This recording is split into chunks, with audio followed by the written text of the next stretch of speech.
Kita ke informasi berikutnya, Saudara. Polisi menetapkan 15 tersangka kasus penculikan dan pembunuhan kepala cabang sebuah bank BUMN Ilham Pradipta. Motif para pelaku terungkap. Polisi bilang motif pembunuhan bermula dari niat para pelaku memindahkan uang dari rekening dorman ke sejumlah rekening penampung. Tersangka menghubungi sejumlah pihak untuk mencari cara memindahkan uang dari rekening dorman ke rekening yang disiapkan. Tersangka lantas merancang penculikan kepala cabang Bank BUMN Ilham Pradipta untuk dipaksa menandatangani pemindahan dana.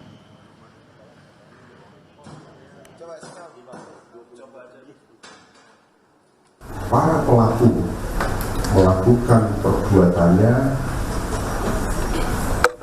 yaitu pelaku ataupun para tersangka berencana untuk melakukan pemindahan uang dari rekening dorman ke rekening penampungan yang telah dipersiapkan. Karena upaya-upaya sebelumnya untuk mendekati kepala cabang tidak pernah berhasil, maka pekerjaan pergeseran dana tersebut akan berhasil apabila dilakukan dengan dua opsi ataupun dua metode. Opsi pertama, melakukan pemaksaan dengan kekerasan dan ancaman kekerasan. Setelah itu, korban akan dilepaskan. Kemudian, opsi yang kedua, melakukan pemaksaan dengan kekerasan dan atau ancaman kekerasan, dan apabila berhasil maka korban akan dihilangkan atau dalam arti kata korban akan dibunuh. Informasi lebih lengkap mengenai perkembangan kasus penculikan dan pembunuhan kaca Bank BUMN, kami terhubung dengan jurnalis Kompas TV, ada Fedriska Ananda dan Yogi Syahrevi. Selamat malam, Rizka. Jadi polisi telah menetapkan 15 tersangka. Siapa saja mereka, Rizka, dan bagaimana perannya?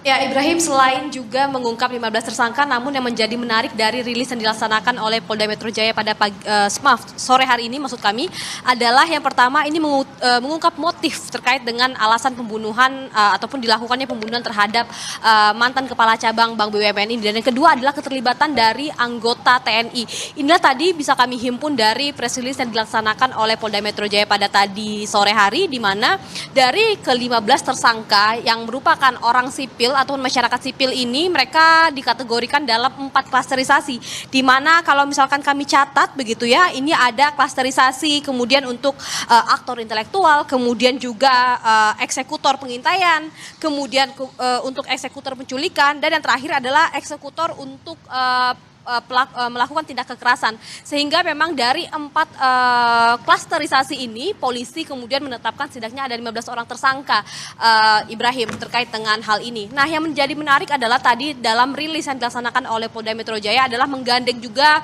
Komandan Pomdam Jaya, yang mana dalam hal ini adalah terkait dengan keterlibatan 2 orang anggota TNI AD, di mana tadi disampaikan bahwa dua orang ini perannya adalah yakni untuk melakukan perantara antara aktor intelektual dengan eksekutor penculikan, dan juga untuk anggota yang kedua ini adalah eksekutor penganiayaan. Jadi memang dalam penyelidikan ini polisi menemukan adanya keterlibatan dari anggota TNI, sehingga oleh karena itu polisi kemudian menggandeng Pomdam Jaya untuk kemudian dapat dilakukan proses hukum terhadap 2 orang anggota TNI yang diduga terlibat ini, Ibrahim.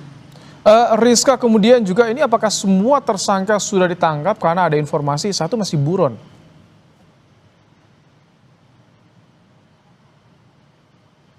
Ya, benar, Ibrahim, memang ada 1 orang lagi dengan inisial EG yang mana dalam hal ini bertindak ataupun dimasukkan ke dalam klasterisasi atau pengelompokan sebagai pelaku pengintaian, di mana setidaknya untuk eksekutor pengintaian ini ada 4 orang, namun polisi maksud kami 5 orang, namun polisi baru menangkap 4 orang diantaranya dengan inisial AW, kemudian inisial EW, dan RS, dan AS. Nah, untuk inisial EG ini masih buron, jadi memang hingga saat ini polisi masih melakukan pendalaman pencarian terkait dengan 1 orang yang disebut masih buron ini, Ibrahim.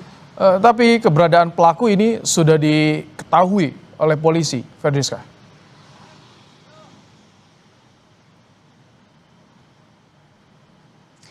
Ya, Ibrahim, memang untuk saat ini polisi masih mendalami ataupun mencari pelaku yang masih buron ini dari keterangan 14 tersangka lainnya ataupun 15 tersangka lainnya yang memang sudah ditetapkan sebagai tersangka begitu ya. Karena memang saat ini polisi masih terus mendalami, namun terkait dengan motif dari keterangan 15 pelaku yang sudah ditahan ini ataupun sudah diungkapkan oleh polisi ini, polisi sudah mampu menyimpulkan apa motif sebenarnya dari tindak pidana pembunuhan yang dilakukan terhadap kepala cabang Bank BUMN ini, di mana tadi juga sempat disinggung bahwa ini adalah motifnya terkait dengan memindahkan dana dari rekening dorman. Rekening dorman ini adalah rekening yang memang dibukukan oleh PPATK apabila memang tidak aktif selama 3 bulan, kemudian untuk